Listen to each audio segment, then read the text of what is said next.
Pessoal, boa tarde a todos. Vamos dar início às nossas atividades remotas. Então, aqui tem a aula 4, que seria na semana passada, mas devido à intranet não estar funcionando, tive que adiar essa aula 4, tá bom? Essa aula 4 está dentro da pasta aula 4-05 e ela é uma dinâmica, tá bom? Tem explicação, tem parte conceitual, mas tem uma dinâmica também. Então, quando vocês forem assistir esse vídeo, eu conto que vocês vão fazer grupos aí, façam grupos para assistir o vídeo e fazer a dinâmica, tá ok? Façam esses grupos e trabalhem de forma remota, tá bom? Evitem contato, conforme eu já falei com alguns de vocês. Vamos nos prevenir. Pessoal, sumário da aula, eu tenho esses tópicos aí, mas eu vou falar apenas sobre os modelos de processo de software. Então eu vou falar sobre o modelo em cascata, o desenvolvimento incremental e a engenharia de software orientada a reuso.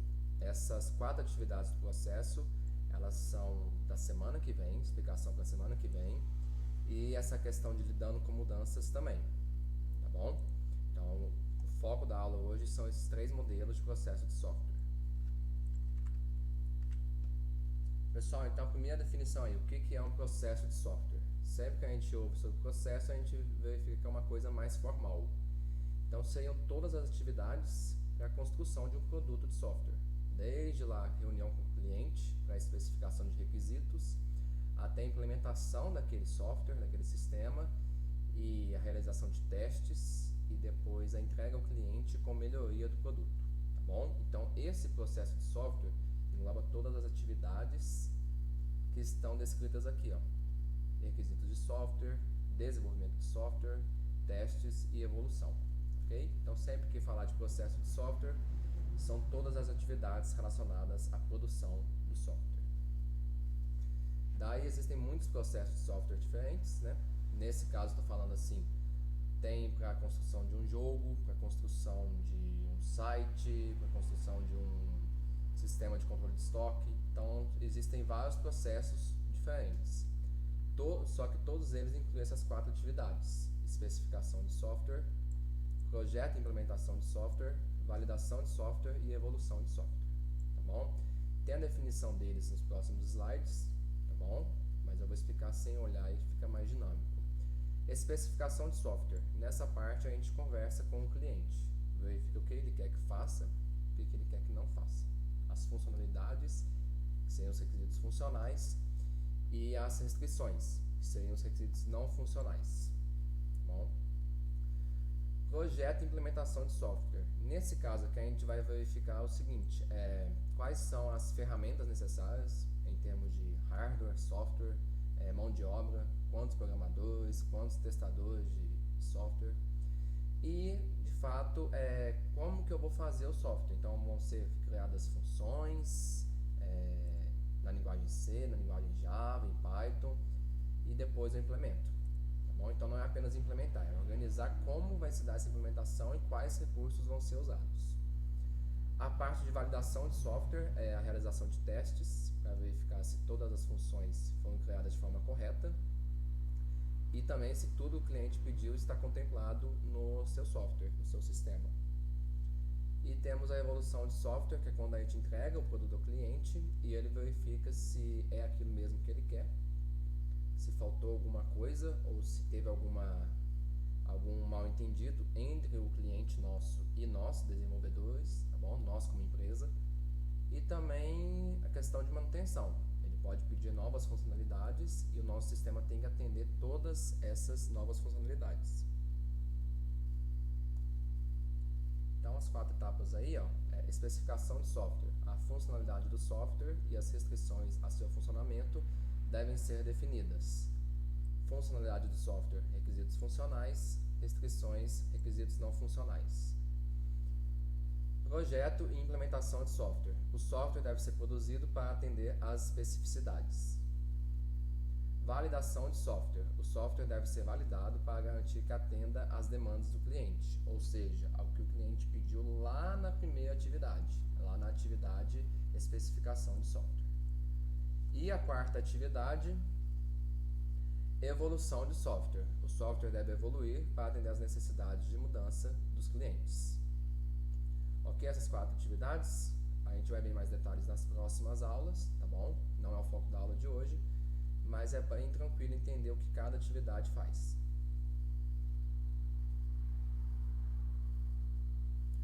Pessoal, então vamos agora no que importa. O que é esse modelo de processo de software? É uma representação simplificada de um processo de software. Aqui a gente pensa em abstrair algumas coisas do mundo, tá bom? Fazer uma representação abstrata desse processo de software que eu defini lá em cima, daquelas 4 atividades que representam essa etapa de processo de software. Quais modelos estudaremos? Modelo em cascata, desenvolvimento incremental e a engenharia de software orientada a reuso. Essa última que vocês já utilizaram muitas vezes, tá bom? Sem que o professor permitisse, mas vocês já usaram. Quando chegar nela eu vou falar melhor a respeito.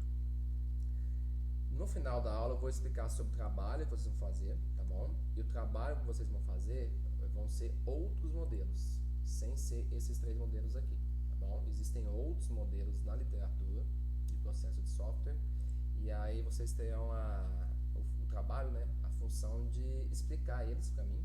Cada grupo vai apresentar um modelo e diferenciar esse modelo que vocês vão apresentar dos 3 que eu estou explicando nessa aula, ok? Mas o trabalho eu vou explicar mais para frente. O modelo em cascata, o primeiro modelo aí, ó, ele lida com abordagem sequencial. Como assim? Eu tenho uma fase, uma primeira fase, a segunda fase não pode começar enquanto a primeira fase não acabar. Então eu tenho fases bem definidas, as fases elas não se misturam, tá bom? Isso, lógico, tem vantagens e desvantagens. Aliás, todo modelo vai ter sempre vantagens e desvantagens. Não existe um modelo unanimidade entre nós aqui. Então o resultado de uma fase constitui a entrada da próxima fase. Ele tem um outro termo que é conhecido como ciclo de vida de software e é um modelo muito antigo. Por ser muito antigo, ele é bem consolidado, né, bem formalizado e, portanto, muito utilizado. Aqui são os estágios. Percebam que esses estágios parecem muito com aquelas 4 atividades que eu comentei. Definição de requisitos, projeto de sistema e de software, implementação e testes de unidade, integração e testes do sistema e operação e manutenção. Definição de requisitos, aquela parte inicial que a gente conversa com o cliente, tá bom? Projeto do sistema e do software é aquela parte da gente alocar pessoal para trabalhar nesse desenvolvimento do sistema e do software e também os recursos necessários em termos de hardware e de software. Ou seja, quantos computadores, quais programas, vou ter que usar o DevC++, vou ter que usar o NetBeans. Depois, o terceiro estágio, implementação e testes de unidade. É testar função por função. Então, testar a função soma, ela sozinha. Depois, testar a função subtração. Depois, a função multiplicação. E depois, a função divisão, por exemplo. O quarto estágio é a integração e testes de sistema. Nesse caso aqui, eu já vou juntar todas as minhas funções e testar o sistema como um todo. Se a integração de todas as funções, ela funciona de forma correta. E por fim, a operação e manutenção. Nessa operação e manutenção, o sistema é entregue ao cliente. E aí o cliente ele vai verificar se realmente o software atende ele. E nessa parte de manutenção é se o cliente quiser alguma coisa nova ou modificar alguma coisa que já está pronta. Tá bom? O importante desses 5 estágios aqui é vocês verificarem que o cliente ele só participa no primeiro estágio e no último estágio, no quinto estágio. Então, os 3 estágios que estão no meio, o cliente não participa. São esses 5 estágios, aí eu estou explicando cada um deles. Vamos lá. Análise e definição de requisitos. Os serviços, restrições e metas do sistema são estabelecidos por meio de consulta aos usuários. Projeto de sistema e software. O processo de projeto de sistemas aloca os requisitos tanto para sistemas de hardware como para sistemas de software. por meio da definição de uma arquitetura geral do sistema. O projeto de software envolve identificação e descrição das abstrações fundamentais do sistema de software e seus relacionamentos. Então, o projeto de sistema é aquela parte de alocar recursos. O projeto de software é aquela parte de definir quais funções vão ser feitas, se você vai usar um if, um else, um switch, um case, um for, um while. Então, definir o que vai ser feito antes de começar a implementar de fato o sistema. Implementação e teste unitário. Durante esse estágio, o projeto do software é desenvolvido como um conjunto de programas ou unidades de programa. O teste unitário envolve a verificação de que cada unidade atenda à sua especificação. Então, verificar se cada função está sendo feita de forma correta. O quarto estágio, integração e teste de sistema. As unidades individuais do programa ou dos programas são integradas e testadas como um sistema completo. Qual que é o objetivo? Assegurar que os requisitos do software tenham sido atendidos, tá bom? Esse é o único objetivo. E após esse teste total, né? Teste total porque eu integro todo o sistema e faço o teste dele de forma completa, eu posso entregar esse sistema ao cliente. E aí eu chego no quinto estágio, no último estágio do modelo em cascata. O último estágio é operação e manutenção. Normalmente a fase mais longa do ciclo de vida. Por que a fase mais longa? Porque você vai ter que sempre dar manutenção ao cliente. E o cliente está sempre pedindo alguma coisa nova, até porque nesse mundo aí dinâmico e altamente competitivo, se aquela empresa, ou aquele cliente, aquele produto, aquele sistema, ele não se atualizar, ele vai ficar para trás no mercado, tá bom? E a concorrência vai, entre aspas, aí, engolir essa empresa. Então, o sistema é instalado e colocado em uso.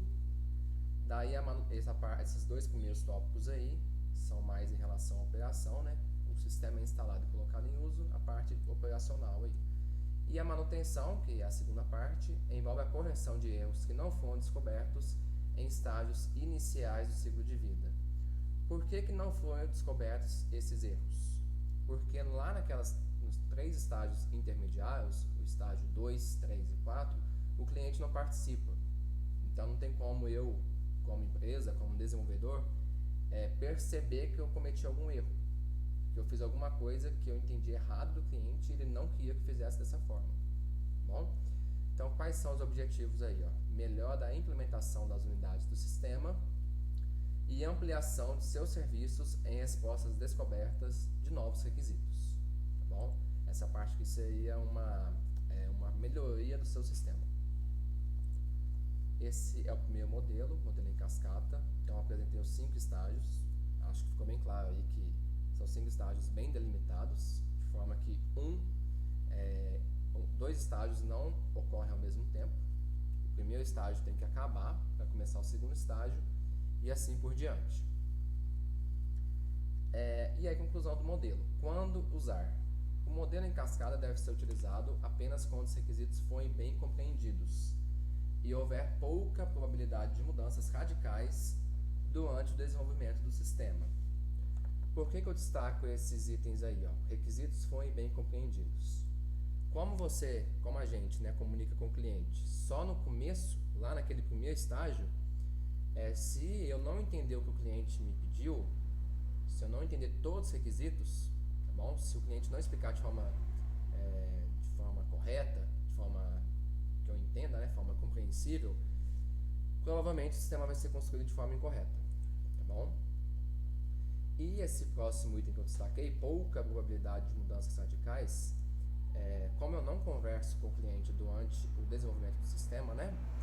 Então, se o cliente pensar em mudanças no meio do projeto, eu não posso realizar essas mudanças, tá bom? Só posso realizar as mudanças no final do projeto, no final da construção do sistema, quando ele estiver pronto. E eu já falei com vocês que você modificar um sistema é muito mais caro do que você construir ele do zero, tá bom? Modificação é caro, você construir um software, um sistema de forma errada pode gerar prejuízos, desastres, conforme a gente viu lá na primeira aula, aqueles desastres ocorridos que geraram várias mortes, processos, né? muito dinheiro envolvido, tá bom? Então, mudar o sistema depois é bem prejudicial tanto para a empresa quanto para o cliente. Então, o modelo em cascata deve considerar esses dois itens destacados em negrito para que ele seja utilizado. Ok? Vamos à dinâmica nesse momento. Qual é a dinâmica? Antes de começar a dinâmica, é importante que vocês estejam reunidos aí de forma remota, né, em grupos de 3 a 5 alunos, tá bom? Se não for possível, pelo menos que estejam em dupla, ok? E aí, a gente vai colocar em prática o modelo em cascata. O que a gente vai fazer? Eu vou fingir que sou cliente de vocês e vocês vão ser a empresa que está me oferecendo o sistema, tá bom? Então, eu como cliente falei o seguinte com vocês. Eu quero que vocês façam uma calculadora na linguagem C ou na linguagem Java, tá bom? Então, eu especifiquei o que eu quero que seja feito, uma calculadora, e uma restrição. Tem que ser feito ou em C, na linguagem C, ou na linguagem Java, tá bom? E aí eu quero que vocês desenvolvam isso, tá bom? Então, vai envolver programação. E levem em conta os 5 estágios. Esses 5 estágios aqui, tá bom? O primeiro estágio já tivemos, que foi a conversa com o cliente, que sou eu, onde eu defini o que eu quero que vocês façam, e a restrição, linguagem C ou linguagem Java, tá bom? E aí vocês vão fazendo estágio por estágio, até chegar no 5º estágio, onde eu, como cliente, participo novamente de uma conversa com vocês. Nesse momento, eu não vou pausar o vídeo, tá bom? Mas eu peço que vocês pausem o vídeo e se reúnam aí em 20 minutos e façam essa calculadora, tá bom? Então, 20 minutos para fazer essa calculadora. Após esses 20 minutos, que vocês podem apertar o play no vídeo de novo, que eu vou estar falando sobre a minha resposta ao sistema, se eu gostei ou se eu não gostei, ok?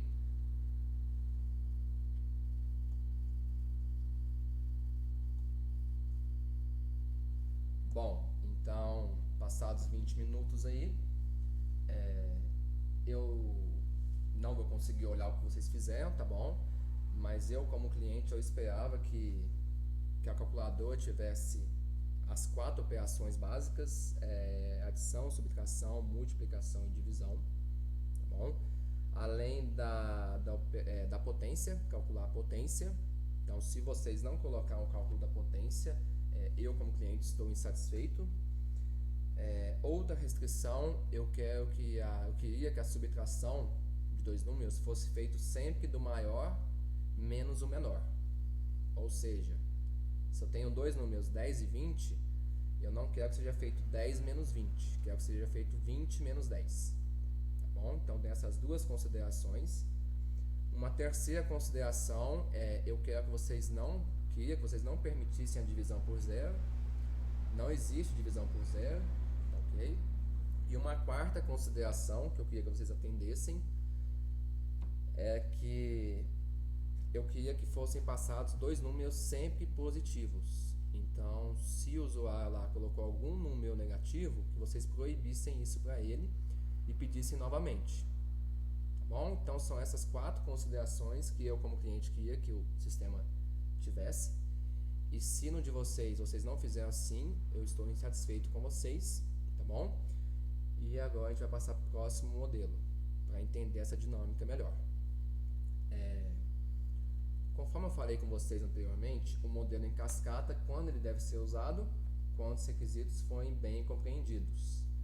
Eu, como cliente de vocês, eu fui muito vago. Eu falei apenas em construir calculadora e especifiquei a linguagem. Então, observem aí que os requisitos não foram bem compreendidos por vocês. E aí o modelo em cascata, entre aspas duplas aí, deu errado. Ok? E agora nós vamos para outro modelo, e nesse outro modelo, essa dinâmica daria certa nesse outro modelo. Por quê? O nome do outro modelo, ele é desenvolvimento incremental. Como assim incremental? O cliente participa o tempo todo.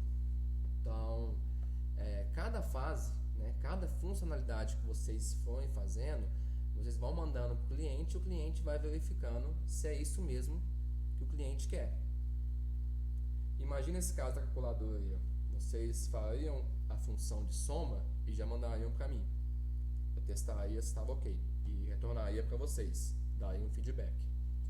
Depois a função subtração a mesma coisa, então eu verificaria a função subtração e aí responderia para vocês, olha, eu quero que a subtração seja feita do maior menos o menor número. Então vocês poderiam corrigir, tá bom? Mesma coisa com a divisão, com a multiplicação e com a consideração da operação de potência que vocês não fizeram e também dos números positivos. Considerar sempre números positivos, tá bom? Então, o desenvolvimento incremental, o cliente está o tempo todo participando. Como assim participando? Vocês, como desenvolvedores, vocês enviam várias versões do sistema, tá bom? Cada vez que fizer uma função, já manda para o cliente já testa aquela função e já dá um feedback, já dá um retorno sobre o que tem certo e o que tem errado naquela função. Então vamos ao slide aqui, ó. Desenvolvimento incremental. Baseado na ideia de desenvolver uma implementação inicial. Para que isso? Expor essa implementação aos comentários dos usuários. Continuar a implementação com a criação de várias versões até que um sistema adequado seja desenvolvido. Tá bom? Então, nesse desenvolvimento incremental, a chance de dar errado ela é menor. Como o cliente vai estar participando o tempo todo, o cliente vai ficar mais satisfeito com o produto final. E quanto às atividades? As atividades elas são intercaladas. Então, especificação. Como assim especificação? Definição de requisitos e restrições. Desenvolvimento e implementação, no caso. E validação, testes, elas são intercaladas. Como assim intercaladas? O cliente especificou o que quer, vocês já começam a desenvolver e a cada desenvolvimento de uma função, você já manda para o cliente validar aquela função. Então, essas três atividades ocorrem de forma simultânea e não separadas como ocorria no modelo em cascata. Olha lá como que acontece, olha a figurinha aí, ó. Então, na especificação tem uma versão inicial, no desenvolvimento podem ter várias versões intermediárias e depois eu tenho a versão final.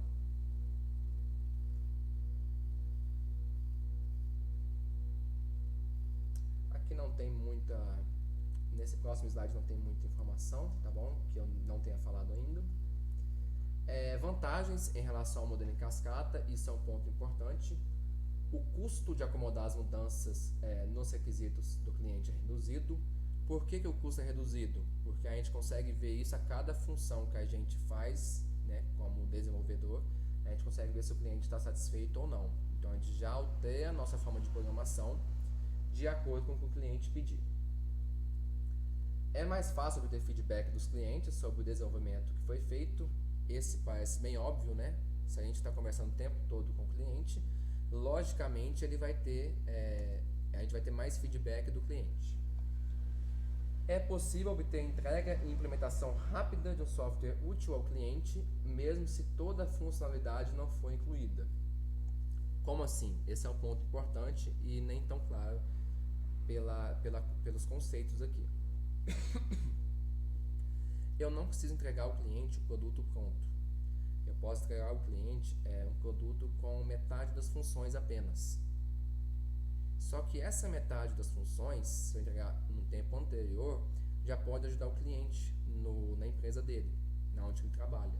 Talvez ele não precise esperar que o produto termine para começar a utilizar ele.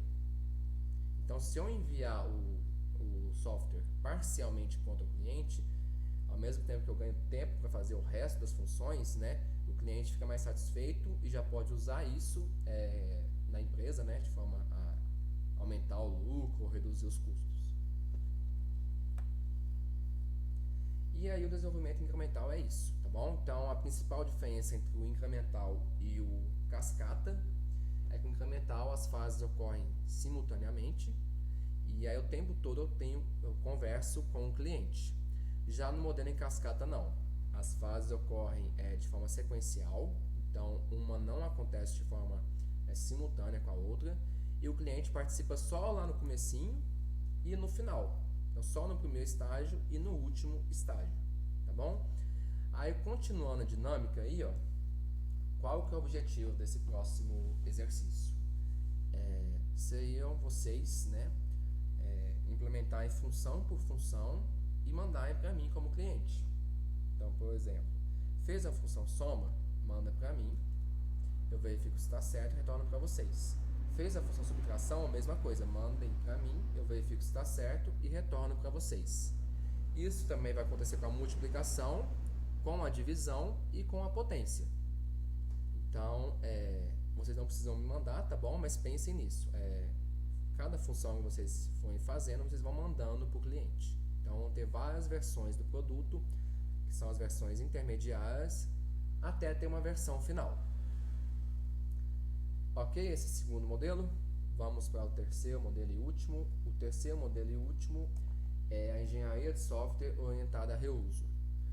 No começo da aula, aliás, voltando um pouquinho aí, eu vou deixar 20 minutos para vocês fazerem o segundo modelo, a dinâmica do segundo modelo. Então, pausem esse vídeo, façam em 20 minutos e apertem play no vídeo novamente. Pessoal, então, terminada o segundo modelo aí, a dinâmica do segundo modelo, vamos para o terceiro modelo, o último modelo, que é o engenharia de software orientada a reuso. Esse terceiro modelo vocês já fizeram sem saber, tá bom? Que é quando vocês copiam códigos da internet. Então, no ano passado lá, por exemplo, eu passei alguns exercícios, talvez a resolução de todo o exercício não tinha na internet, mas tinha de parte dele. Então, se vocês pegarem componentes, né, do exercício, né, da internet, isso caracteriza a engenharia de software orientada a reuso, tá bom? Então, é mais ou menos essa a ideia desse terceiro modelo. E aí eu coloco para vocês aqui, ó, isso acontece muitas vezes informalmente. Como assim informalmente? As empresas realmente pegam códigos prontos na internet, só que elas não comentam isso com ninguém e adaptam o código. Como assim adaptar o código? Pode ser que o código não seja exatamente o que o cliente quer, mas você já tem um início, né? Você já tem um modelo ali, ou, por exemplo, 30% do que o cliente quer está pronto. Vocês bastariam apenas atualizar e modificar algumas coisas, algumas funções. Então, as pessoas envolvidas no projeto sabem de projetos ou códigos semelhantes ao que é exigido. As modificações necessárias são realizadas e então o novo código é incorporado ao sistema. Aqui tem o passo a passo, tá bom? Especificação de requisitos, conversar com o cliente, tá bom? Essa nunca muda, essa primeira etapa aí. Análise de componentes, aqui seria a pesquisa na internet, né? A pesquisa para verificar quais os componentes que já existem na internet, ou seja, quais funções das que o cliente pediu eu já posso pegar na internet. E será que o que está na internet realmente está certo ou vou ter que modificar alguma coisa? Próxima parte, alterações dos requisitos, que seria exatamente essa parte de verificar o que eu peguei na internet, modificar para atender às necessidades do cliente. Depois, o projeto de sistema com reuso e o desenvolvimento e integração. Então, essas duas partes aí seria você integrar o que você já tem pronto com o que você vai desenvolver, com o que você não tem pronto ainda. E depois a validação de sistema, que seriam os testes a serem realizados. Vamos às definições que estão no slide aqui. Pessoal, vamos lá. Podemos passar aqui, vamos explicar cada um dos estágios aí. Análise de componentes. Dada a especificação de requisitos, é feita uma busca por componentes para implementar essa especificação. Então, buscar algumas funções que já estejam prontas, disponíveis na internet. Em geral, não há correspondência exata e os componentes que podem ser usados apenas fornecem alguma funcionalidade necessária. Então, provavelmente, vocês não vão achar tudo pronto. Modificação de requisitos. Durante esse estágio, os requisitos são analisados usando-se informações sobre os componentes que foram descobertos. Então, verificar o que precisa ser modificado dos requisitos em relação aos componentes, né, barra funções que eu já tenho prontas. Projeto do sistema com reuso. Durante esse estágio, o sistema é projetado ou algo existente é reusado. Alguns softwares novos podem ser necessários se componentes reusáveis não estiverem disponíveis. Aqui então seria a parte de organização. Verificar assim, o que eu já tenho pronto, o que eu tenho que fazer ainda. Então planejar isso daí, planejar a integração dos componentes já prontos com o que vai ser desenvolvido ainda. E outro estágio é o desenvolvimento e integração. Então softwares que não podem ser adquiridos externamente são desenvolvidos. Os componentes já existentes são integrados para criar um novo sistema. Então essa é a parte que eu implemento que não tem pronto e integro com a parte que já tem pronta, que eu peguei da internet ou de qualquer outro lugar. E aí, tenho mais uma vez essa dinâmica, novamente 20 minutos para vocês fazerem, só contextualizando melhor esse modelo. Imagina que eu passei essa atividade para vocês, tá bom? Só que eu mandei vocês fazerem esse terceiro modelo primeiro. Não expliquei nem o primeiro modelo e nem o segundo. Então, se eu explicasse para vocês como cliente o que há para ser feito, vocês iam lá na internet, né? Com certeza iam achar funções prontas de soma, subtração, divisão, multiplicação e potência. Só que atenderia ao cliente? Me atenderia? Não atenderia de forma total. Por que não atenderia? A soma atenderia, tá bom? A multiplicação também. A subtração não. Provavelmente o que vocês achariam na internet é uma simples subtração de um número pelo outro. Só que eu, como cliente, especifiquei que deveria ser do maior menos o menor. Outra coisa é a divisão por zero. E eu acho que vocês encontrariam na internet tratando já essa divisão por zero. Então, pode ser que sim, pode ser que não, a parte da divisão, tá bom? Dos números positivos, né, considerar que o usuário tem que sempre digitar números positivos, 2 números positivos, eu também acho que vocês não encontrariam isso na internet pronto. Então vocês teriam que adaptar esses componentes que vocês acharam na internet, adaptar essas funções que vocês acharam na internet. Ok? Então 20 minutos aí depois desses 20 minutos que vocês vão procurar na internet essas 5 funções, soma, subtração, divisão, multiplicação e potência, e adaptá-los ao que o cliente pediu, aí eu tenho um exercício aqui no final do slide. O exercício, na verdade, são 2 exercícios, tá bom? O primeiro, discutir as vantagens e as desvantagens dos 3 modelos de processo de software discutidos na aula de hoje. Vantagens e desvantagens. Como eu falei com vocês, não existe um modelo perfeito. E depois, qual modelo você gostou mais? Aqui é a opinião de vocês, opinião pessoal. Vocês escolham um modelo que mais gostou e justifica por que gostou mais dele, tá bom? Espero que vocês façam as atividades, tanto a dinâmica quanto os exercícios, e eu estou aqui para qualquer dúvida que venha a surgir, tá bom? Podem tirar dúvida via e-mail, via grupo no WhatsApp ou também no privado. Vou fazer um outro vídeo agora explicando o trabalho que vocês têm que fazer. Até mais, pessoal. Boa tarde.